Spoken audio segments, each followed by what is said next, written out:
Eh bien, je vous souhaite le bonsoir.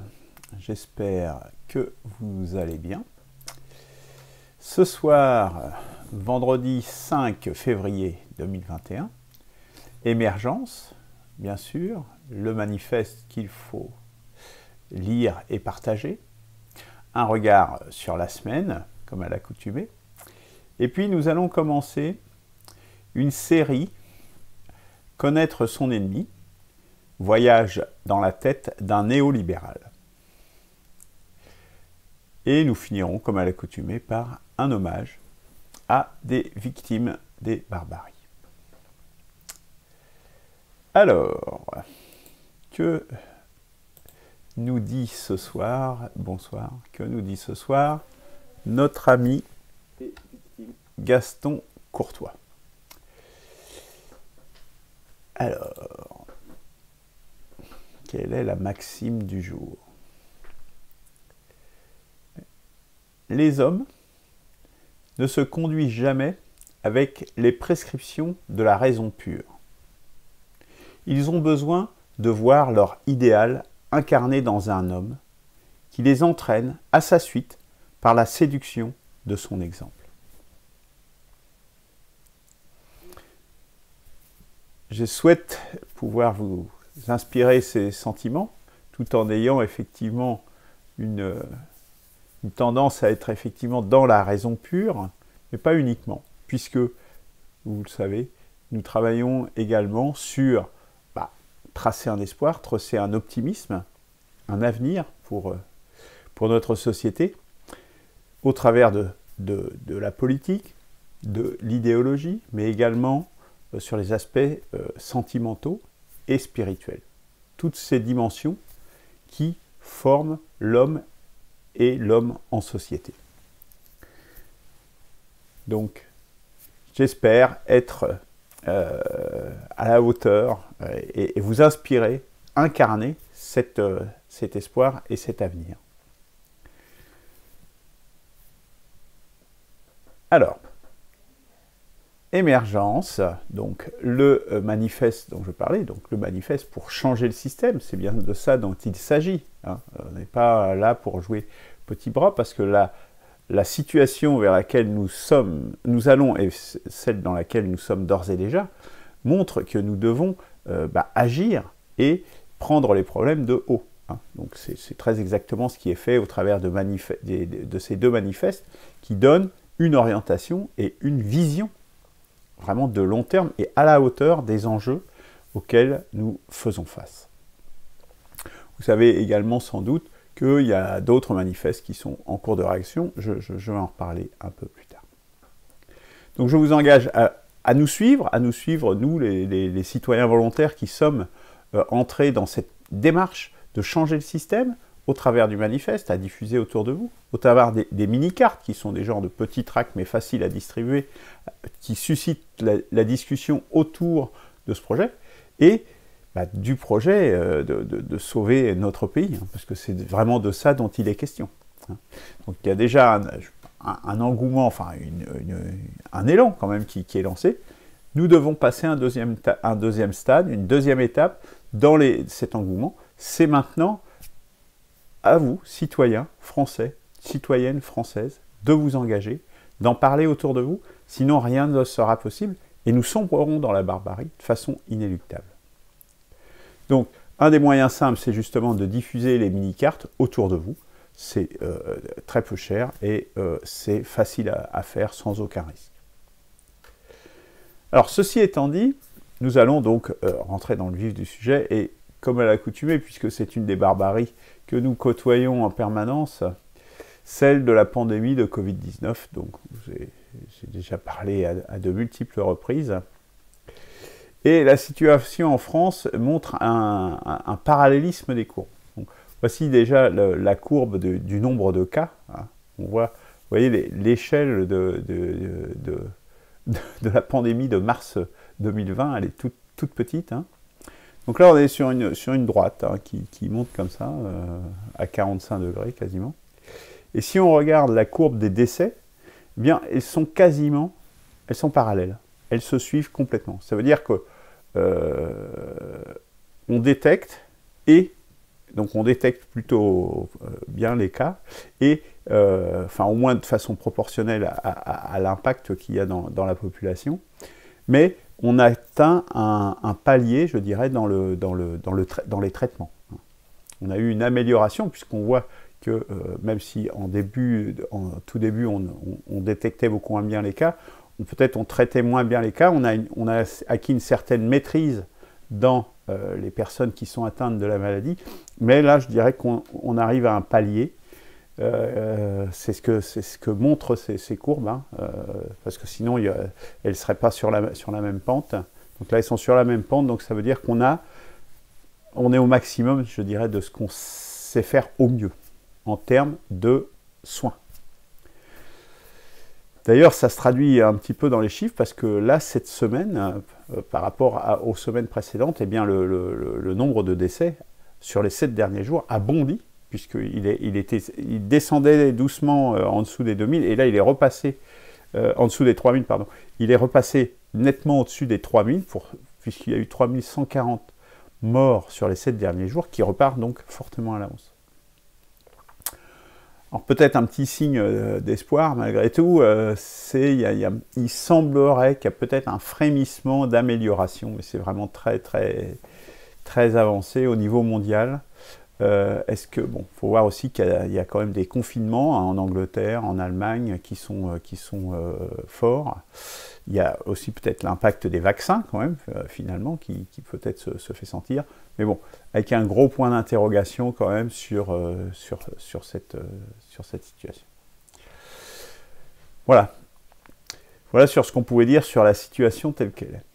Alors, un autre élément que je vous conseille de visionner, c'est une vidéo qui a été réalisée sur Thinkerview, une interview de Renaud Piarou, donc qui est épidémiologiste.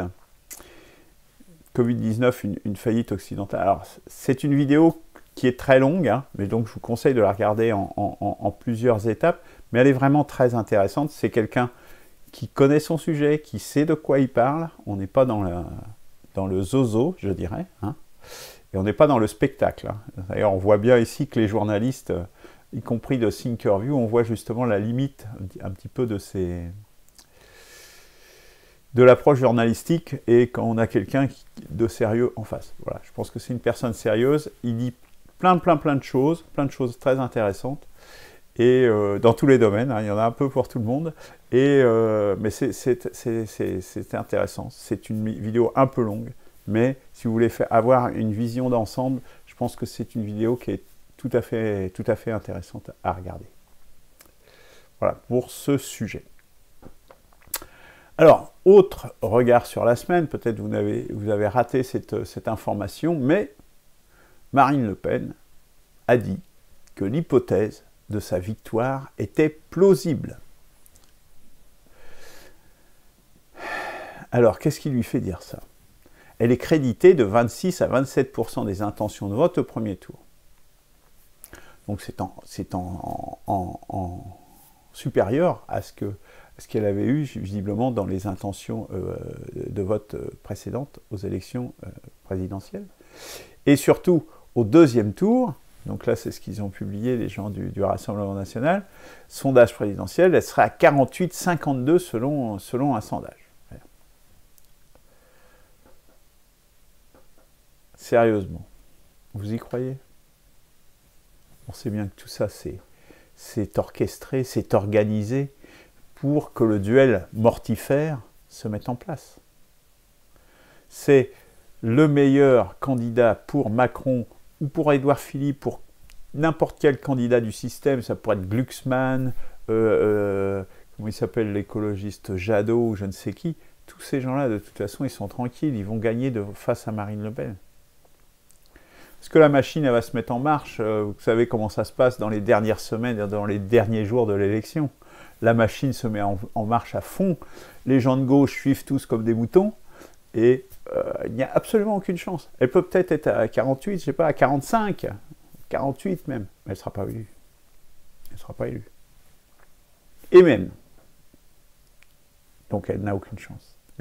Et quand bien même elle serait élue, comme j'ai déjà eu l'occasion de le dire dans d'autres vidéos, elle ne pourrait pas mettre en œuvre son programme. On lui mettrait tant de bâtons dans les roues.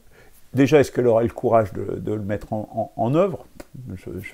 J'en suis pas si certain que ça. Et après, est-ce qu'il aurait tellement de manifestations en fait, à coup sûr, si elle commençait à le mettre en œuvre, bah, on basculerait dans une guerre civile, parce qu'il y a des gens qui sont prêts à en découdre. Vous savez, la Syrie, la Bosnie, la Yougoslavie, c'est pas loin. Hein. C'est pas loin du tout. Les attentats, on les a subis en France. On peut passer d'un cran, vous savez. Il y a plein de loustiques qui peuvent venir de l'étranger, renforcer et apporter les armes nécessaires pour mener des guerres de harcèlement et des choses comme ça, des actes de terreur. C'est ce qui se passe en Syrie en ce moment. On pensait que la guerre était en train de se tasser, mais non, ça y est, il y a des résurgences. C'est pas de cette façon-là, de toute façon, qu'on peut résoudre ce problème. Le problème de l'islamisme, de toute façon, je vous renvoie aux autres vidéos, j'en ai déjà parlé plusieurs fois. Il faut s'attaquer à l'idéologie, au cœur de l'idéologie. Tant que vous ne faites... c'est pas par des mesures de police, des mesures militaires que vous arrivez à résoudre des problèmes politiques, pas sur le long terme. Et là, on est sur un problème politique, et donc il faut le résoudre de manière politique, et idéologique en l'occurrence. C'est pour ça que, de toute façon, pour que quelque chose soit possible, et c'est bien pour ça qu'on a créé une perspective, la 6ème République, même s'il y a extrêmement de grosses difficultés, même si on comprend bien que la crédibilité d'une telle initiative, elle peut paraître faible, mais c'est la seule qui est apte à rassembler le peuple français. Donc s'il y en a une qui peut réussir, ça sera celle-là. Il n'y en a pas d'autres. Cherchez pas, parce que les autres n'ont pas la vision, où ils vont proposer un autre programme, par exemple, face à Marine Le Pen ou à Mélenchon, etc. Mais un programme contre un programme, qu'est-ce que ça va faire? Rien du tout. Ils ne seront pas élus, ils ne seront pas plus crédibles. Or que là, on peut rassembler largement le peuple français, comme on l'a fait en 2005, notamment, mais pas seulement, autour du sujet constitutionnel, pour rejeter la Constitution que voulait nous imposer l'Europe. Voilà. Ça a été victorieux. Dans la dernière période, c'est la seule victoire qu'on a eue. Non, il y en a une aussi en Alsace, mais Macron, comme j'ai dit dans les émissions précédentes, il y a 2 émissions, n'en a eu que faire et a quand même violé de nouveau le vote des citoyens français, alsaciens en l'occurrence. Donc il faut une force, il faut rassembler le peuple français autour d'un projet qui tienne la route et qui soit à la hauteur de la crise de civilisation que nous traversons. Si faible et si modeste puisse paraître l'initiative Une perspective, la 6ème République, c'est la seule qui a les clés, les gènes pour faire ça.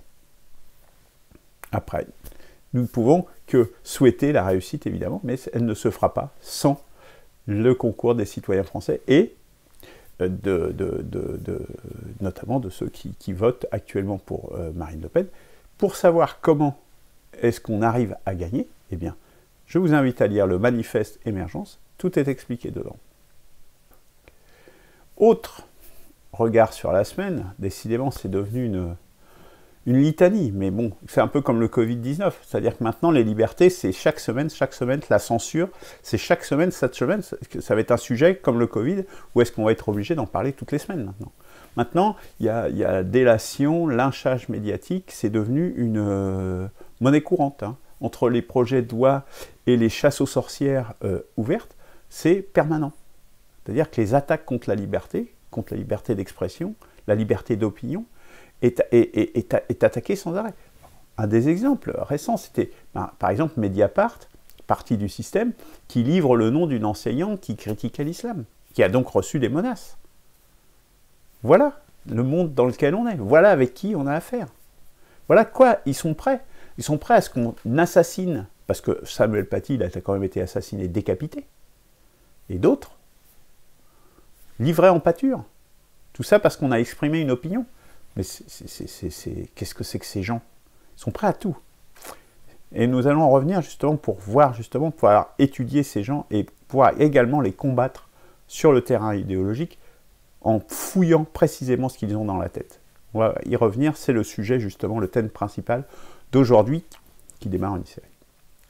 Mais au-delà de ça, il n'y a pas que ça. Il y a François, donc celui, le journal sur Internet, qui a invité notamment Francis Lalanne, hein, qui est attaqué. Donc, attaqué par le syndicat national des journalistes, c'est-à-dire des confrères qui attaquent des confrères, c'est quand même, on est à un niveau, top niveau quand même, et Roselyne Bachelot, ministre de la Culture, qui donc demande le réexamen du certificat IPG. Donc IPG, ça doit être certainement pour pouvoir émettre des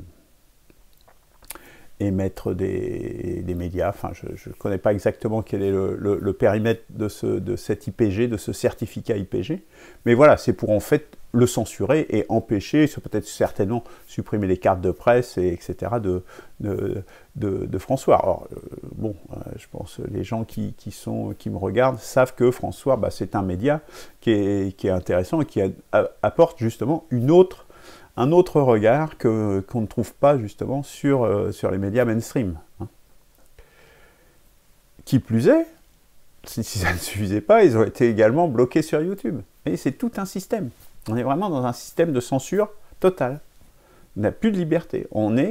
Vraiment, la démocratie est en danger, mais je ne me lasserai pas de le répéter. Je pense qu'on va être obligé d'en faire un sujet récurrent, comme le Covid, de ce sujet des attaques contre les libertés. C'est terrible. C'est terrible. C'est ça la barbarie.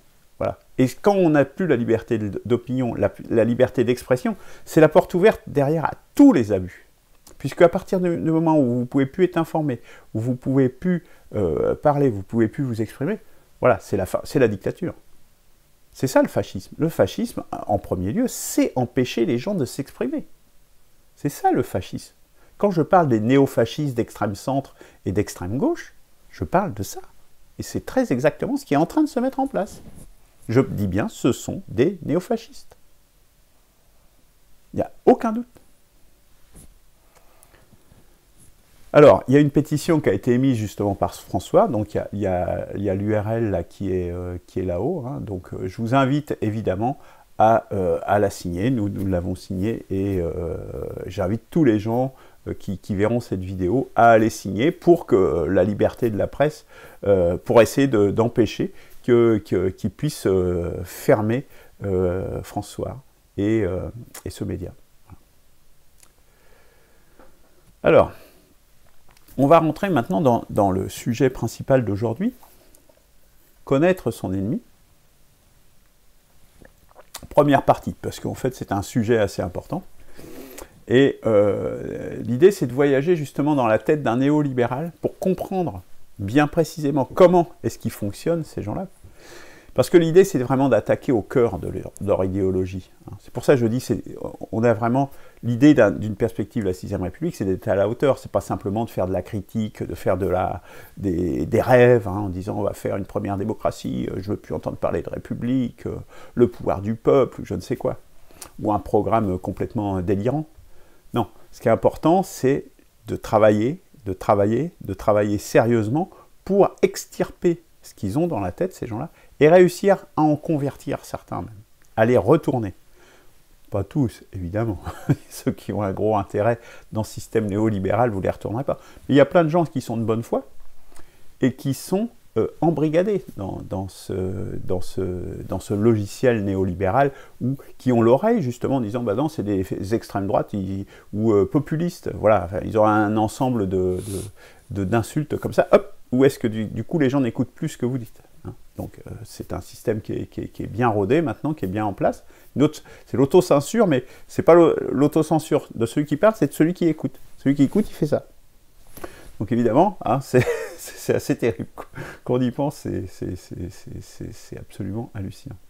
Donc, l'idée, c'est ça. Alors, juste une petite parenthèse, je m'excuse pour ceux qui attendaient la suite du transhumanisme, hein, parce que j'ai fait la première émission sur le transhumanisme. Honnêtement, j'ai pas le temps de creuser plus ce sujet, parce que je veux pas le traiter de façon superficielle et mauvaise. Donc je préfère le reporter, même si c'est dans plusieurs mois maintenant, sans doute, mais le traiter convenablement. Je je dirais que le première émission donne déjà une esquisse et donne déjà une idée des problèmes posés par le transhumanisme qui sont vraiment très, très importants aussi. Mais bon, on aura l'occasion, on va même peut-être l'évoquer un petit peu à ce sujet, quand on va parler de ce sujet notamment. Alors, avant tout ça, pourquoi ça? Déjà, pourquoi connaître son ennemi? Alors, on va citer Lao Tzu. Lao Tzu, c'est, je dirais, celui qui a formalisé le Tao. Donc, le Tao, c'est la base du mouvement taoïste, ou des mouvements taoïstes, c'est plutôt ça qu'il faudrait dire, qui est une des inspirations, et c'est ce dont je parlais tout à l'heure, je faisais allusion au manifeste. Donc, il y a le manifeste spirituel qui est en cours de rédaction, et une des briques fondamentales sur lesquelles nous allons nous appuyer, justement, c'est cette philosophie taoïste, posée notamment par Lao Tzu, avec des transformations. C'est vraiment un point de départ. C'est pas le taoïsme tel qu'on peut l'imaginer, mais il y a un point de départ, il y a des points communs importants, et notamment, par exemple, cette citation qui est tout à fait pertinente et qui va nous permettre, justement, qui nous donne un conseil dans ce qu'on doit, dans le chemin qu'on doit suivre. Il n'est pas de plus grand malheur que de sous-estimer ton ennemi. Sous-estimer ton ennemi revient à penser qu'il est mauvais. Tu détruis ainsi tes 3 trésors et deviens toi-même ton ennemi. Donc il faut bien connaître son ennemi, il faut bien se connaître soi-même aussi, mais plus on connaît son ennemi, plus on le comprend, moins on le voit mauvais, et plus justement on peut peut-être justement le retourner, et puis aussi mieux le combattre pour ceux qui seront irréductibles, je dirais. Et donc, quels sont ces 3 trésors auxquels il fait allusion, Lao Tzu? C'est la simplicité, la patience, la miséricorde. La simplicité, c'est un chemin que nous essayons de suivre, effectivement. La patience, eh bien, notre patience s'entraîne. Et la miséricorde, justement, pour être apte à accueillir les ennemis qui se convertiraient, je dirais, qui se diraient, mais non, au fond, c'est eux qui ont raison. Parce que la société néolibérale nous emmène dans le mur, nous emmène vers une décadence, vers une barbarie affreuse dans tous les domaines, sociaux, écologiques, tous. Il est temps de changer de route. Eh bien, il faudra aussi être apte à avoir de la miséricorde pour les gens qui auront ce courage de dire « Non, je me suis trompé, et c'est cette autre voie qui trace un autre espoir, un espoir humain, vers lequel il faut aller. » Alors, prenons dans cette première partie, nous allons voir déjà qui sont-ils, qui sont ces gens, et on va prendre le cas Biden, puisque c'est celui qui vient d'être intronisé président des États-Unis, pour voir d'où ils viennent. Et donc, il y a un article assez intéressant dans le monde diplomatique du mois de février. Donc, c'est celui qui est là. Hop, je vais essayer de le montrer. Voilà. C'est Paranoïa américaine. C'est en première page et c'est la suite en page intérieure. Donc, qui est derrière Biden? Bon, évidemment, il y a une frange de la droite, de la haute bourgeoisie. Bon, c'est un peu comme Macron, si vous voulez. On a la même frange de gens, tous ceux qui viennent des LR, qui ont basculé avec Macron. Donc, ça forme un groupe déjà assez important qui a tout cet intérêt dans la mondialisation. Ce sont les mondialistes en tant que tels, quoi. Mais il y a aussi une certaine gauche, que je mets vraiment entre guillemets, et je vais en donner un exemple qui est cité justement dans ce journal. Donc, qui sont-ils? Donc, dans les 100 comtés disposant des meilleures écoles du pays, M. Biden a recueilli 84% des voix. Donc, on n'est pas dans les tranches populaires, hein. Les partis démocrates est censé être plus ou moins de gauche, si vous voulez, c'est le genre de PS entre guillemets, des États-Unis d'Amérique. 84% des voix, c'est-à-dire quasiment tout le monde, quoi, dans les 100 comtés ayant les meilleures écoles. Donc les endroits où on est généralement, et je ne vais pas forcément citer toutes les statistiques, mais des endroits où il y a le plus de moyens. Hein. Et justement, ça se traduit également dans le budget de campagne. C'est-à-dire que Biden a eu un budget de campagne d'1,6 milliard, tandis que Trump avait un budget de campagne d'1,1 milliard. C'est-à-dire on est à peu près à un tiers de plus de budget de campagne pour quelqu'un qui est censé défendre les gens qui sont les plus pauvres. Il y a comme une anomalie, non? Je comprends pas que les gens de gauche, ils voient même pas ça, si vous voulez. Enfin, c'est ça, en fait, c'est le problème, c'est quand vous fermez les oreilles et les yeux, forcément, il y a plein de choses que vous ne voyez pas, parce que vous refusez de les voir. Donc ça pose un vrai problème, quoi. Donc ça va falloir trouver le moyen, justement, de faire sauter le couvercle. J'en ai déjà parlé dans des émissions précédentes. Mais là, il va falloir qu'on creuse encore plus, qu'on aille encore plus loin. Mais au-delà de ça, c'est tout un système, puisqu'il y a une collusion entre les services secrets et les médias, qui est cité également dans cet article, mais qui vient bien au-delà et qu'on connaît bien en France, notamment, la collusion des médias avec les politiciens. Et là, très explicitement avec les services secrets. C'est-à-dire, on a par exemple un ancien directeur de la CIA, John Brennan, qui a rejoint NBC, qui est une des plus grosses chaînes de télévision américaines. Mais c'est pas le seul, c'est tout un écosystème. Monsieur Hayden, également, qui est un ancien directeur également de la CIA. Monsieur Clapper, aussi, chez CNN. Vous voyez la collusion? C'est tout un système d'oligarchie. Quand je parle d'oligarchie, voilà, l'oligarchie, c'est ça.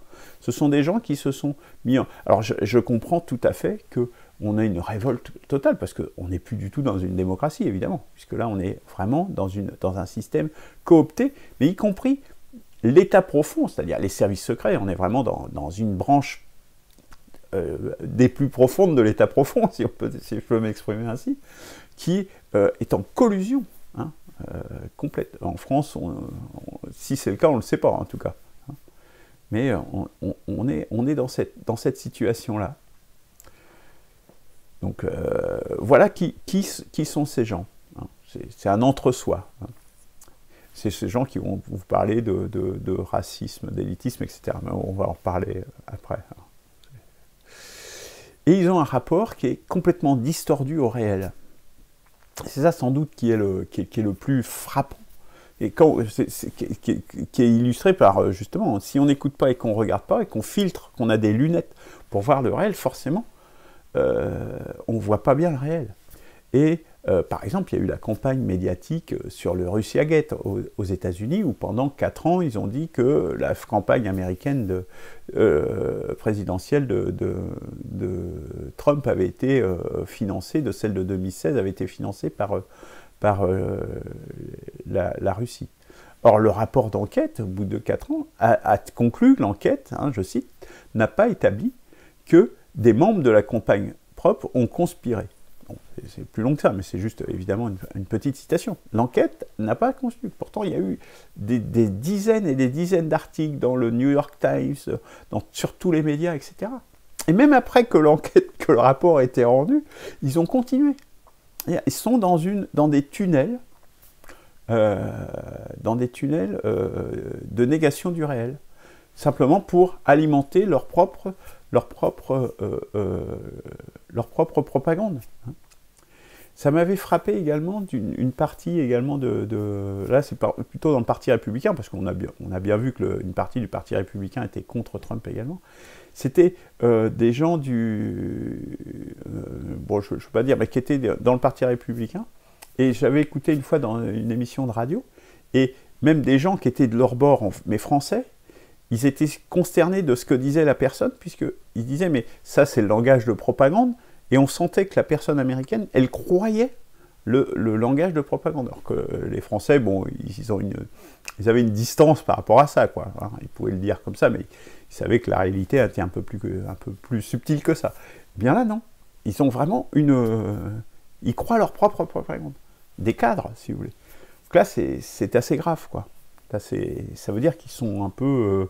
ils sont pas au niveau, quoi, en clair. C'est ça, ça veut dire. Et un autre exemple qui est cité, c'est dans une conférence d'un monsieur qui s'appelle Glasser, qui est un universitaire assez connu, mais qui est d'une gauche traditionnelle. Donc il dit les choses, d'un point de vue de gauche évidemment, mais qui dit les choses telles qu'elles sont, quoi. Il essaye d'observer les choses telles qu'elles sont. Et il a été frappé dans une conférence qu'il a fait, dans le débat, des gens, des jeunes notamment, c'est sans doute le plus inquiétant, qui quittaient la salle, parce que leur objectif, c'est de défendre les minorités, qui est quand même le contraire de la démocratie. Hein. La démocratie, c'est quand même l'idée, il ne faut pas que la majorité écrase les minorités, mais ce n'est pas les minorités qui gouvernent la majorité. C'est le principe de base de la démocratie. Vous ne voyez pas si vous faites référence à tout ce qui se passe dans les médias, etc., vous voyez bien qu'on est dans une inversion totale des valeurs. Et qui disait, mais que donc le fait de dire la réalité sur des minorités, etc., de la délinquance ou des choses comme ça, par exemple, hein, qui peuvent avoir des origines, peu importe, mais que c'était incompatible avec leurs objectifs par rapport aux minorités, justement, est incompatible avec la liberté d'expression. Et donc celle-ci est leur adversaire. C'est-à-dire qu'ils se sont ouvertement, donc des gens qui sont censés être aussi de gauche, des adversaires de la liberté d'expression. Vous vous rendez compte? C'est hallucinant quand on entend ça. La liberté, comme je le rappelle, et surtout la liberté d'expression, c'est la mère de toutes les autres, parce que toutes les autres dépendent de ça. Si vous n'avez pas de liberté, ni de liberté d'opinion et d'expression, bah, tout le reste ne vaut rien, puisque tout le reste peut être remis en cause à tout moment, sans que personne ne le sache, et sans que ça émeuve quiconque. La liberté, c'est la première des choses, c'est fondamental. Donc voilà où en sont ces gens, cette distorsion du réel.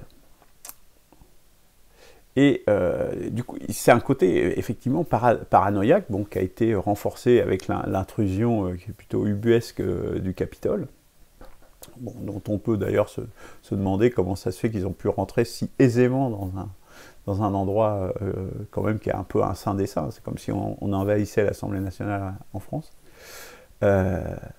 Quelque part, pour eux, la vérité importe peu. La légitimité, alors je vais citer, hein, la légitimité de la guerre culturelle ne tient pas à la véracité des arguments. Elle dépend uniquement de la position de ses protagonistes. C'est-à-dire, on regarde qui parle, comme ils disent, d'où vous parlez, pour juger si ce que vous dites est recevable ou pas. Vous parlez de tel endroit, ah bah vous avez le droit de parler, on peut vous écouter. Vous parlez de tel autre endroit, ah bah non, vous, ça n'a aucun intérêt, on n'écoutera jamais ce que vous dites. C'est-à-dire que c'est un jugement de la personne en fonction de ce qu'elle est, d'où elle parle. Qu'est-ce que ça veut dire, ça? Vous voyez? C'est-à-dire, comment il n'y a plus de dialogue possible. Il n'y a plus de peuple possible, il n'y a plus rien de possible à partir de là. Si des gens ils sont disqualifiés d'entrer dans la discussion. C'est un peu ce qui se passe aussi en France. Hein. En France, on a clairement ça aussi. Hein. C'est un phénomène, là, je cite sur ce qui se passe aux États-Unis, mais c'est exactement ce qui se passe en France également. Ça veut dire que, quelque part, on ne fait plus peuple avec des gens qui refusent de dire mais vous parlez de tel endroit, donc je ne parle pas avec vous. Je ne vous écoute pas. Vous n'avez pas le droit de parler, même, puisque la censure, c'est ça dont on parlait juste avant. C'est la dictature, c'est le néofascisme. Il n'y a pas d'autre mot. Et alors, il y a d'autres choses aussi très intéressantes qui est indiqué dans cet article. Dans les quartiers démocrates, ils ont collé des autocollants « Respecter la science ». Alors, qu'est-ce que ça veut dire? Moi aussi, je suis pour respecter la science, mais moi, je n'ai même pas une question de respect. Mais derrière ça, c'est respecter l'autorité, respecter les élites, respecter l'oligarchie. C'est ça, ce message. Et il se cache derrière la science. Ça vous rappelle rien? Bah, le comité scientifique Covid en France, c'est très exactement ce qu'ils font. Les politiques se cachent. Ah mais non, c'est scientifique, c'est les scientifiques qui l'ont dit, alors on fait ça. Mais la politique, ça existe, c'est quand même quelque chose, la politique. La politique, ça ne se résume pas à une démarche scientifique, parce qu'on a une interaction et des moyens politiques de gérer les choses. Je l'ai expliqué notamment dans une vidéo il y a quelques semaines, où je disais, mais on peut très bien maîtriser l'épidémie, par exemple, de Covid, simplement par des mesures purement politiques. D'ailleurs, c'est ce qu'ils sont en train de faire. Un peu avec la fermeture totale des frontières, comme ils viennent de le décréter à partir de dimanche dernier, je crois. Ça, c'est une mesure purement politique, hein. Pas une mesure sanitaire, en tant que telle. D'accord, qui n'a pas besoin de vaccins, de je ne sais quoi, de blouses, de masques, je ne sais quoi. Non, ça, c'est une mesure politique. Fermeture des frontières, c'est une mesure politique. Voilà, donc c'est mettre dans la tête, en fait, eh bien, ce sont les experts, les sachants, l'élite, il n'y a que eux qui ont le droit qui envoient au chapitre. On n'est plus en démocratie. Et quand les gens ils parlent de tirage au sort, dans l'aspect décisionnel, hein, j'insiste ici, on a l'aspect décisionnel, on est dans là-dedans. On est dans la même chose, puisque ces gens qui vont être tirés au sort, comme ils ne connaissent pas forcément les sujets, eh bien on va leur mettre des experts, justement, qui vont les instruire. Donc ça sera la République des experts. Donc ces gens qui se battent pour dire « Ah oui, on veut une vraie démocratie, on veut plus de démocratie », en fait, c'est ça qui va se passer. C'est-à-dire on va avoir moins de démocratie. Puisque ça sera la République des experts, ce qui est déjà... Mais ça sera légitimé. Ça aura encore plus, là, facialement, ils diront « Ah oui, c'est encore mieux, c'est encore plus de démocratie, on vous a donné le pouvoir au peuple. » Ce sera complètement faux, il sera complètement usurpé. Il n'y aura plus aucun moyen pour le peuple de s'exprimer que l'insurrection. Voilà ce vers quoi nous allons, voilà où mène ce délire, cette paranoïa. Donc, ça, et donc ça, ils sont vraiment prêts à tout, hein, puisqu'ils sont vraiment, effectivement, prêts à tout pour ça, pour empêcher, puisque la censure, l'empêchement des libertés, l'endiguement des libertés, c'est vraiment une partie des barbaries, puisque, je vous rappelle, hein, dans les besoins de l'âme, la liberté, c'est le premier besoin de l'âme, énoncé, après l'ordre, énoncé par Simone Veil. Donc, c'est pas rien. Et la liberté d'expression, elle figure également. C'est des choses très importantes. Et ils sont prêts à brimer ça, à le supprimer. Vous n'avez pas le droit de parler. Vous parlez de tel endroit, on ne vous écoute pas. Prêts à tout, et à bien pire, à bien pire. Ils sont prêts à bien pire. À tel point que c'est assez symptomatique, je dirais, de chemin vers la barbarie que nous emmène ça. Ça a l'air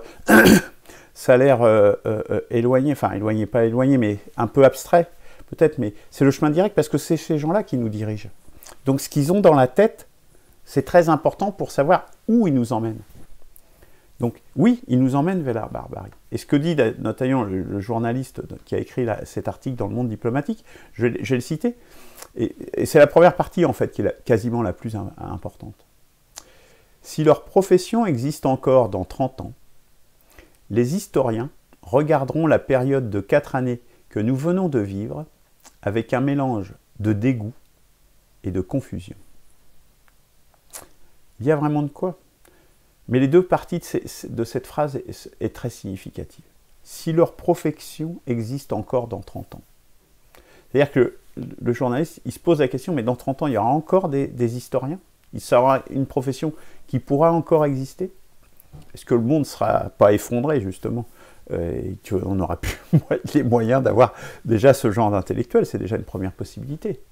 L'autre possibilité, ça sera un peu comme dans 1984, c'est-à-dire les historiens, comme les journalistes, ça sera des gens aux ordres, et puis qui devront dire une doxa, qui effaceront les gens sur les photos, qui changeront les mots, qui feront une nouvelle langue. C'est déjà ce qui se passe aujourd'hui, hein. Il y a des mots qu'on n'a pas le droit de dire, il faut changer le français pour mettre des pluriels, des masculins, féminins, enfin, on ne sait plus, hein. Bientôt on aura des animaux aussi avec. Il faudra inventer une nouvelle grammaire, vraiment une nouvelle langue. Donc, où la police de la pensée sera telle qu'on ne pourra pas plus s'exprimer, et donc même que le métier d'historien n'aura plus de sens. Et 4 années donc de dégoût et de confusion. Alors, les démocrates, au fond, ils ont une grande indifférence à la classe ouvrière, et c'est ce qui les caractérise aujourd'hui, les démocrates américains, le Parti démocrate, puisque les gens, en fait, qui sont censés représenter, ils sont désintéressés complètement, puisqu'ils ont massé, la classe ouvrière américaine a voté massivement pour Trump, aussi bien aux dernières élections qu'aux élections précédentes. C'est pour un parti de gauche, c'est quand même anachronique, quand même bizarre, quand même. Hein, et ça fait écho, justement, au fait que maintenant, la gauche, c'est les représentants officiels, quelque part, de l'oligarchie, de la bourgeoisie la plus haute et de la plus mondialisée. Et d'ailleurs, ils sont en révérence devant toute cette haute société. Les Glucksmann, non, c'est pas Glucksmann, c'est... si, c'est Glucksmann, justement, qui était candidat aux élections européennes, qui est avec Léa Salamé, vous savez, la journaliste. Voilà. Tout ce monde-là va bien ensemble. C'est le même monde, quoi. Révérence à la haute société. Voilà. Voilà où en est la gauche, entre guillemets. C'est vraiment... Ils se disent progressistes. Mais on va creuser ce mot de progressiste. On va le creuser, vous allez voir, dans les émissions précédentes. Suivantes. Non, on ne peut plus parler de progressiste dans cette optique-là. Mais on va même questionner le progressiste. Hein. Le progressisme en lui-même, il va falloir creuser cette histoire. Et eux, en font ce qui nous amène. Ils nous amènent. Ce sont eux les barbares. Vraiment les premiers, la tête barbare. Parce que le poisson pourrit par la tête, et ils ont la tête pourrie, parce que on l'a commencé à l'illustrer ici. Mais on va essayer de disséquer ce qu'il y a dans leur tête, justement. Et c'est eux qui nous amènent vers la barbarie néofasciste, parce qu'ils se comportent comme des néofascistes. Mais, j'ai déjà mis ce slide-là, mais je le remets. Parce que, je vais reciter Lao Tzu. Il n'est pas de plus grand malheur que de sous-estimer son ennemi. Sous-estimer ton ennemi revient à penser qu'il est mauvais. Tu détruis ainsi tes 3 trésors et deviens toi-même ton ennemi.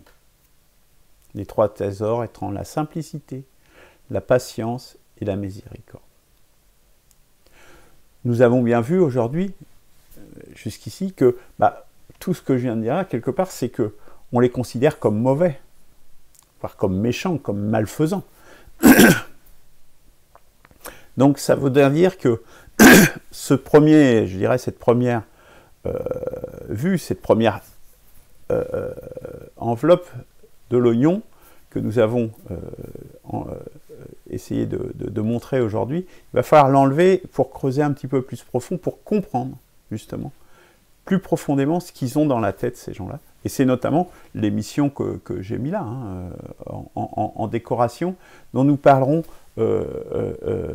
à l'avenir, pour bien comprendre vraiment comment ils fonctionnent. Hein. Comment est-ce qu'ils fonctionnent? Comment est-ce qu'ils raisonnent, ces gens-là, pour mieux les combattre? Hein.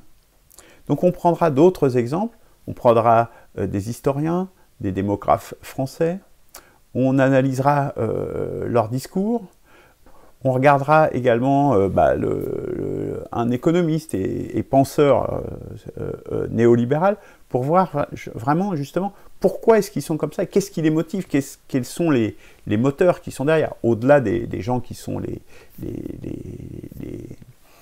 la bourgeoisie, la haute bourgeoisie mondialisée, qui eux, ils ont un intérêt monétaire.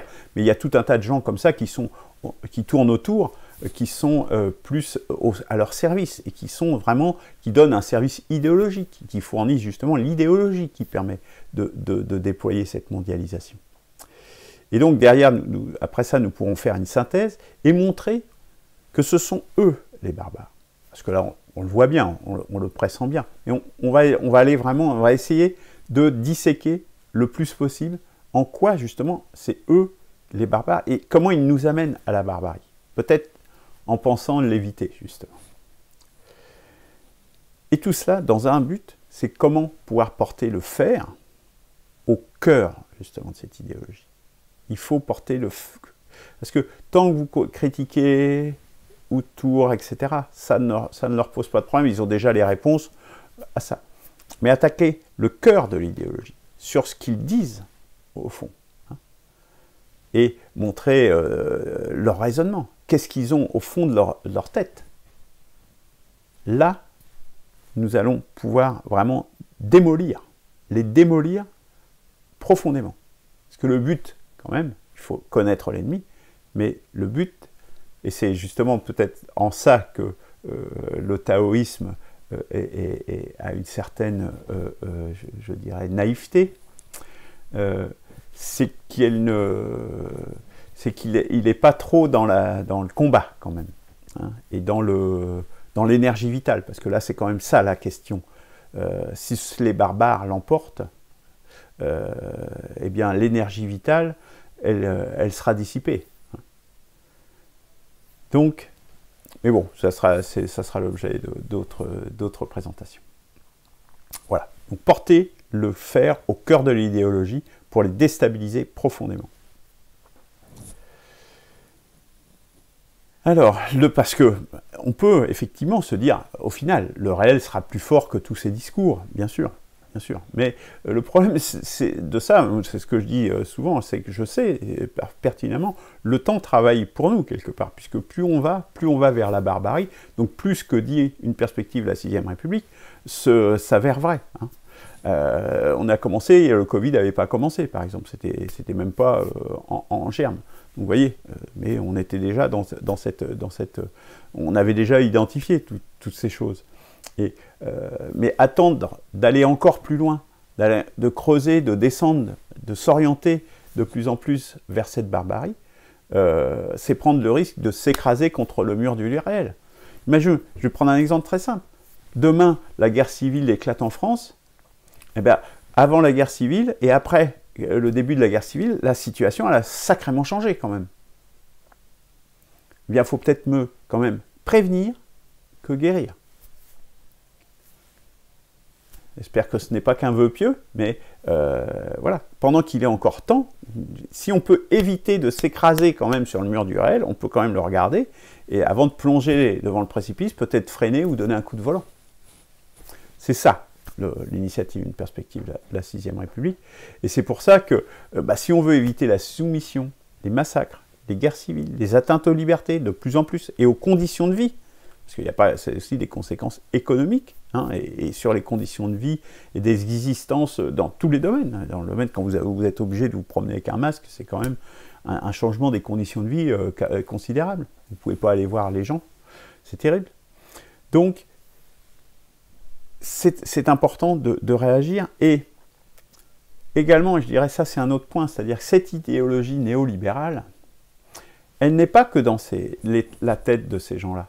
Parce que là, le combat idéologique, il est aussi important, y compris pour nous, pour vous qui m'écoutez. Parce que dans notre tête, nous avons aussi été atteints par cette idéologie. Eh bien, il faudrait ce travail, justement, d'aller voir ce qu'il y a dans la tête d'un néolibéral. C'est aussi un moyen pour nous de nous désintoxiquer de cette idéologie dans laquelle on baigne depuis des années et des années. Donc, ce qui est un peu normal qu'on soit un tant soit peu contaminé.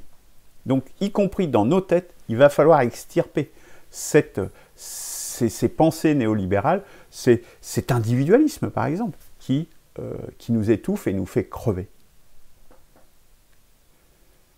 Parce que, bon, bien sûr, nous ne voulons pas ça, et il faut agir maintenant. Voilà, donc ça, c'était cette première partie, on reviendra là-dessus.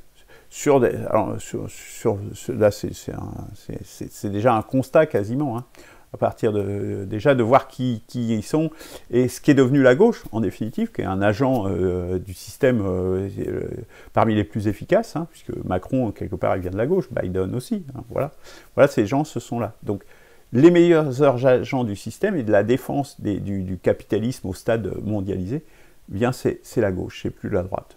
Quelque part. C'est ça s'il y a un message court qu'on peut dire, c'est ça. Alors,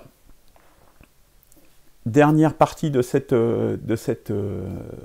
émission, hommage à des victimes des barbaries. Et là, pour le coup, on va avoir beaucoup de victimes, puisque Alain Boer, criminologue, donc ses études révèlent que les homidicités, c'est-à-dire les meurtres et les tentatives de meurtre, ont bondi de 90% en France depuis 20 ans, c'est-à-dire près du double en 20 ans. Et donc, il estime qu'il y a un mouvement profond de retour à la violence physique, particulièrement en Occident, qui serait ignoré ou sous-estimé. Ça, c'est très intéressant. Donc là, derrière ça, c'est pour ça qu'il y a un cadre noir, c'est des morts qu'il y a derrière. Hein. C'est 2 fois plus de morts qu'avant, hein, ou de tentatives de meurtre, donc des gens qui sont peut-être blessés, etc. Enfin, on a essayé de vous tuer, forcément que ça laisse des séquelles, et qui serait ignoré ou sous-estimé. Enfin, on va essayer justement, ça participe justement d'aller voir ce qu'ils ont dans la tête, pourquoi est-ce qu'ils ignorent ou sous-estiment ces faits-là. Ça, c'est très important. Puisqu'on était avec Joe Biden, on y reste, puisque Joe Biden vient de détruire le sport féminin. En autorisant les trans-étoiles, donc les trans de tout genre, donc les transgenres, transhumains, trans-autres, hein, à ne pas être écartés des compétitions de sport féminin. Un boulevard s'ouvre pour les tricheurs. Et un nouveau plafond, en vérité, pour les femmes. Donc, si je l'explique en 2 secondes, ça veut dire qu'il va y avoir des gars qui vont dire « Mais moi, je me sens une femme. » D'accord ? Et donc, il va pouvoir dire « Mais moi, je m'inscris dans un truc féminin. » Et donc, comme il a une physiologie d'homme, eh bien, il va pouvoir gagner les compétitions réservées aux femmes jusqu'ici. Vous voyez la bêtise de ces raisonnements, de ce transhumanisme, parce que là, on y revient, en fait, sur le transhumanisme. Hein, tout ce transformisme plutôt que d'accepter ce que l'on est, tout simplement. Donc voilà, Joe Biden, c'est une des premières mesures qu'il a prises. Super. Voilà. Bon, nous arrivons cette fois-ci au terme de cette chronique. Bah, je vous invite à passer une initiative, je répéterai pas assez. Une autre pétition que je vous invite à signer, c'est un RIP pour un RIC. Donc le référendum d'initiative partagée pour un RIC, référendum d'initiative citoyenne, donc, qui est organisé. Donc il y a l'URL de la pétition, donc je vous invite à la signer également, bien sûr. Bon, on verra ce que ça donne. Hein. Moi je pense que si on veut vraiment changer les choses, il faut élire un président à l'élection présidentielle qui mettra en place une 6e République. Les autres voies, bah, peut-être elles marcheront, mais elles m'apparaissent beaucoup plus douteuses et beaucoup moins sûres que celles que nous avons là. Il y a d'autres pays où il y a eu des évolutions très importantes, notamment en Amérique du Sud, justement grâce à des élections. Dire qu'on ne peut rien changer par les élections, c'est faux, puisque l'histoire montre bah, que c'est arrivé, et plus d'une fois. Voilà. Je vous souhaite donc une bonne fin de journée, un bon week-end, et je vous dis à la semaine prochaine. Au revoir.